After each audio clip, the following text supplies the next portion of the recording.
welcome to another Far Cry adventure, Tourist in Karat. I am Shifty Muffin, and I'm looking through the eyes of Ajay. For some reason here, it starts lagging really bad. I get some really bad tanking there. I've no idea why, but I've left it in there because, you know, real world PC problems and all that. It does happen to everyone. I'm running a fairly decent rig. Not the best, but fairly decent, an average rig, like most people would run, so that can happen. Be not afraid. But straight out the door is straight into a Karma event, which is awesome for me. I love the Karma events on this game. Um, it was only the two of them, which is quite sad, really. I like running in, and all of a sudden there's like three or four of them still behind trees. I'm like, yeah, get my bow out. I mean, anyone who's been watching this series for more than 2 episodes will know that I like using the bow. I'm effective with the bow.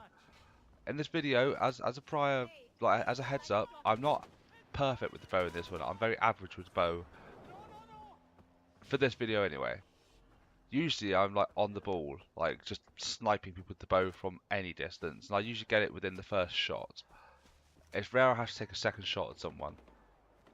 But, you know, on this one I have to take 2 or 3 shots at some people because I'm just like, how far away are you?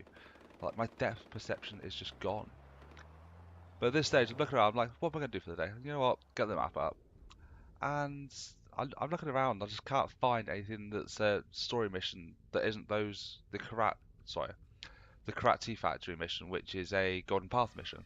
I'm looking for the missions that are like A's or S's or L's, you know, Amitar, Sabal, Longinus, you know, those guys. The Longinus missions, I thought I wasn't going to like them because originally Longinus as a character grated on me. Didn't like him.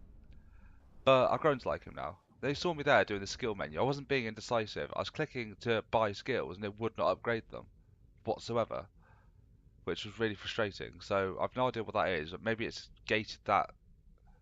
Maybe my progress is gated up until I progress a little bit further.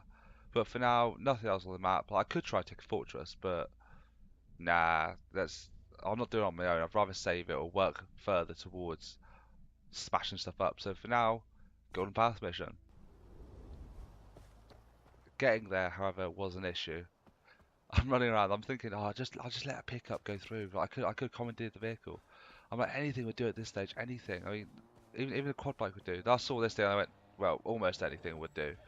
Um, I'm not riding that thing around. They handle like crap, and they are about as fast as what I do here. Except for the fact I have to drive that piece of crap around until I find a bridge. At least this way I can just swim and use the ropes and not get eaten by giant bloody fish for once.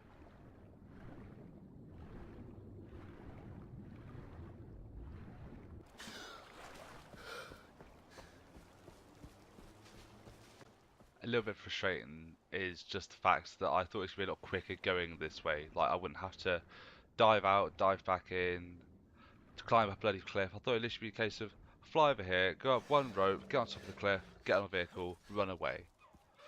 And it wasn't as straightforward as that. As you can see, I've had to fly in, land in the water, swim to the shore, go up the shore, row over, just ball ache. Basically, I rushed it. I thought, oh yeah, I could do this. A bit off more than I could chew. That's a foolish move on my part, but you know, down here you can see already there's a vehicle down to my left, and bless him, he's there, he's looking at flowers and butterflies probably, and I'm just like, I like your car, with plants growing out of the footwell. Be outside to bugger off it. He's, oh what? Yeah, no, sorry. I'm Ajay. Recognize. I'm pretty sure this car was damaged, by the way. I'm pretty sure he's probably just sat there looking at the flowers and that because his car was shagged.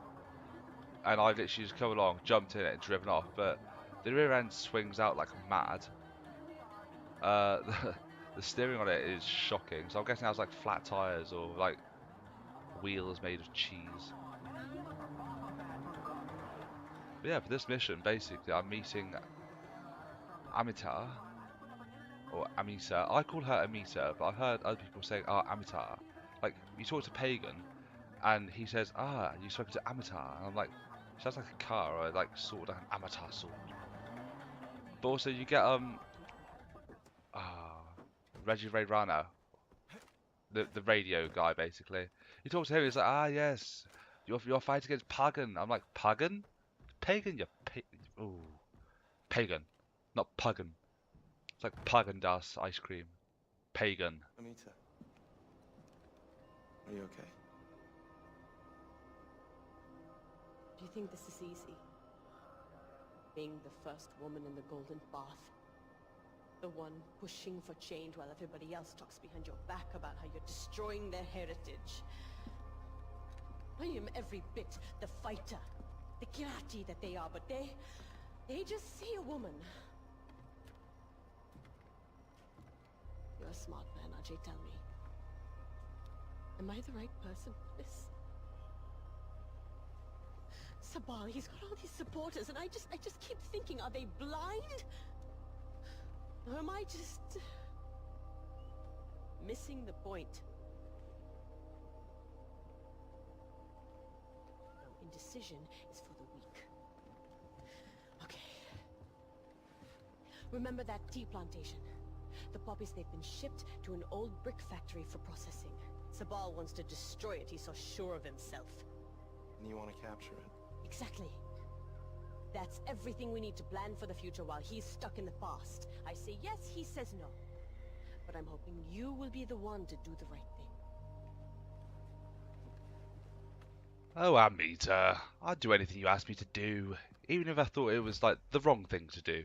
Even if I thought maybe Sabal had the right idea. I'd probably still do as I'm told because you are Amita. I just think you're a bloody cool character. And also, I'll tell you what, we got a moment.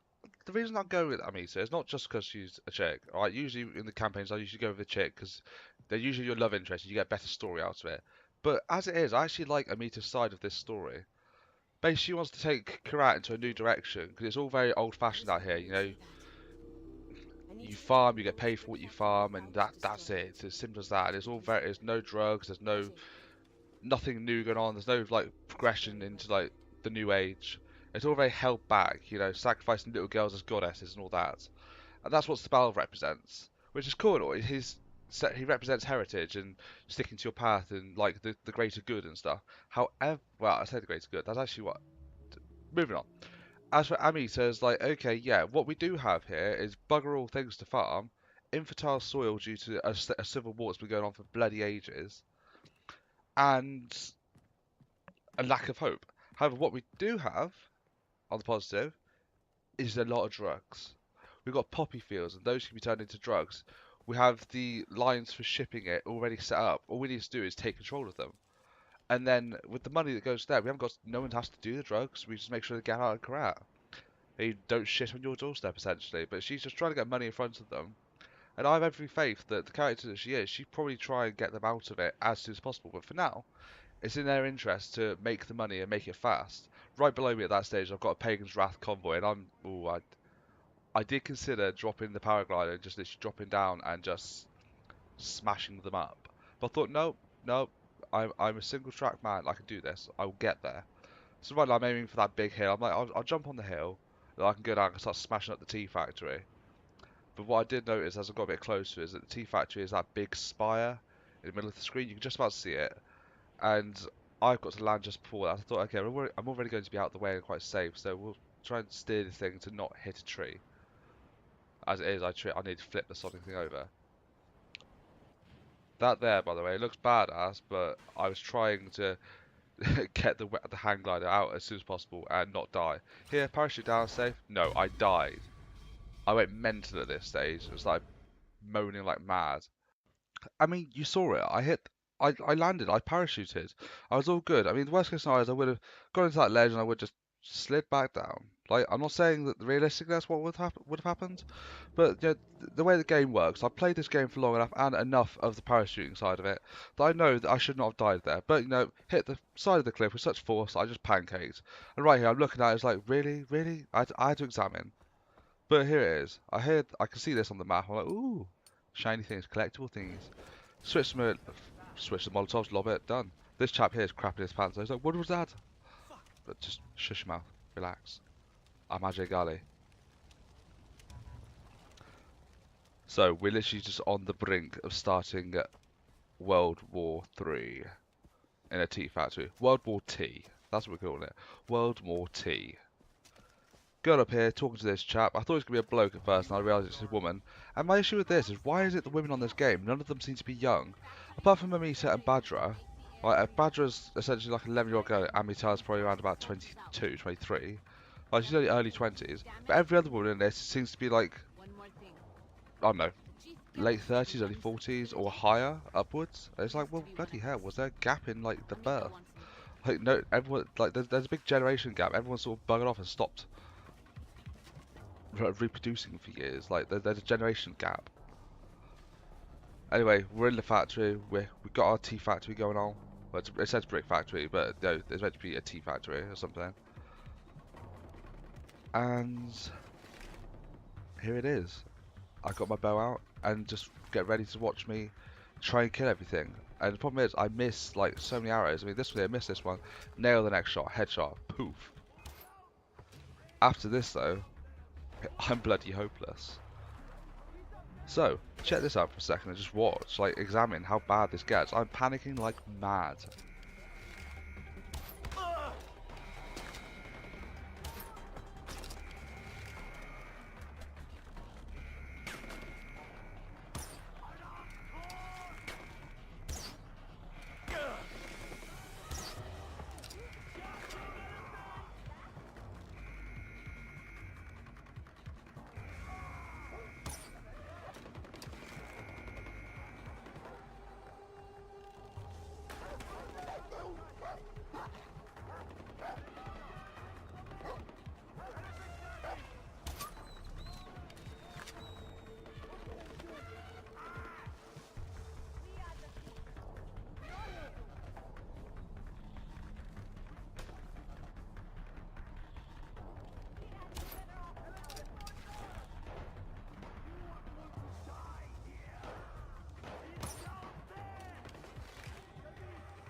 I do wonder how straightforward it would be to learn to use bow and arrow like this. Like, I might...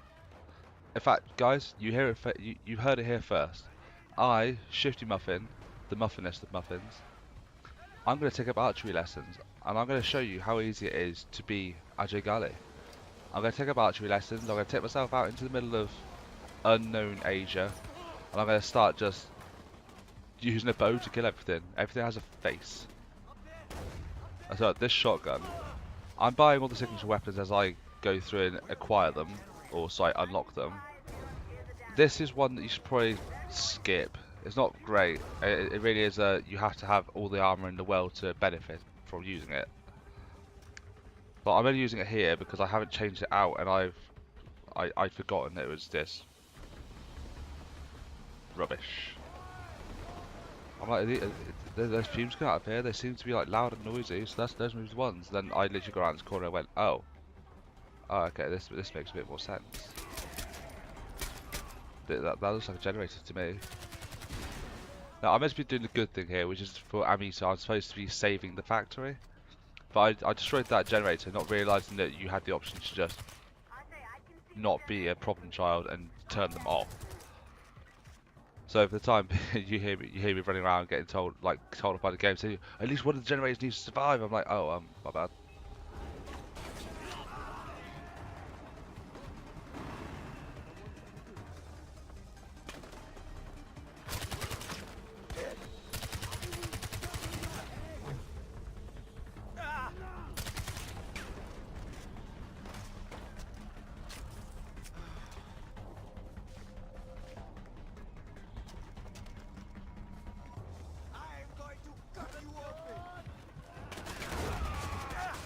I'm really trying to get my money's worth by using this shotgun, but I should just put it away and kept the AK out. It's not the worst thing in the world, but I mean, I'm really not in the right situation to be using it. But I'm surrounded by everyone, every corner. It's the model 1887. I've always liked that shotgun. I like the lever action on it. Obviously, when you're doing like a combat reload, like you're firing against people whilst you're shooting at them, you do like the Terminator style reloads. Like that there, you see me do it like a normal person. But I'm determined to get like knife kills here. Uh oh. this is another problem. I've once again not bothered getting enough bloody kits. So of course I'm having to like strap up my wrist and things like that, and it just gets so frustrating because Ajay starts auto healing and it's rubbish basically.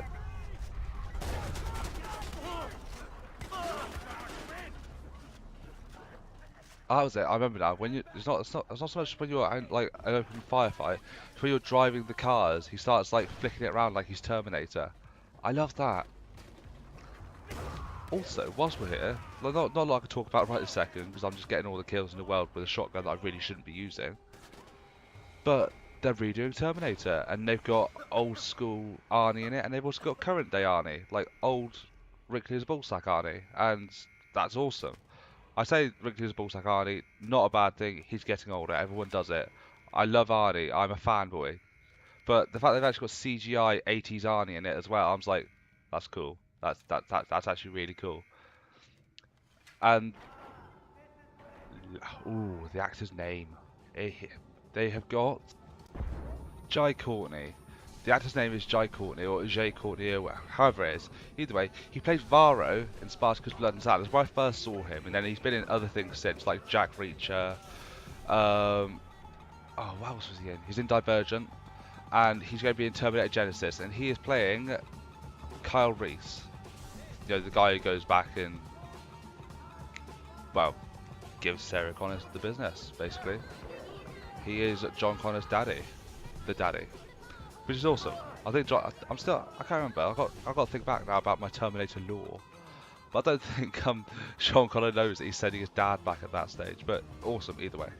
So he's going to be in it. Arnie's going to be in it. But they've changed the entire timeline around on it. Because he gets back and he's like, wait, what's going on? Like, I'm supposed to be saving you from Terminator. She's like, oh no, me and him are friends now. Or no, sorry, we dealt with that Terminator. I've got another Terminator here. It's like, what's going on? So that's Terminator Genesis, and that's due out this year. And I am stoked. So we're in back to the game, but we're in the brick factory, tea factory, brick factory, whatever, and we are tripping balls.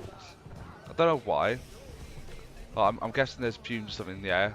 We're in here looking for a chemist, so I shouldn't be too surprised. But yeah, we're tripping balls. We are seeing all the spacey colours. Got some funky music on. Got people popping out of nowhere, and everyone's so cool they're wearing sunglasses. So you tell me. I found myself a nice door here though. Not through here, but not it's through here, but not that one. This one. So awesomeness. Hypothesis is not theory. People confuse the two all the damn time, but not on my watch.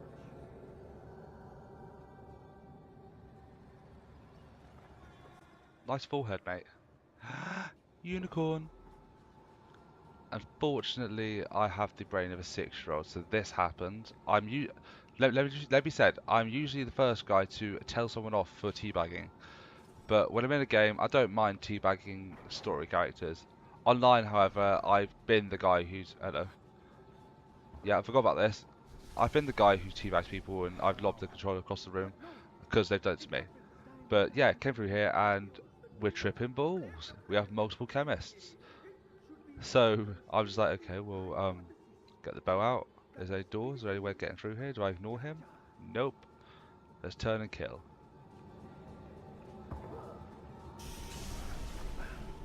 Oh, no, he's popped up there. Turn and kill. Turn and kill. Turn and kill. This gets so monotonous. I think I do it a few too many times. So I was like, okay, well, bollocks to this. Honestly, there's no way out. Okay, well, let's burn everything. We'll cleanse this room. Ajay, we needed the chemist alive, damn it! You said to kill him. It's time to destroy the facility. It's time to light Badra's ascension to the gods with a giant blaze.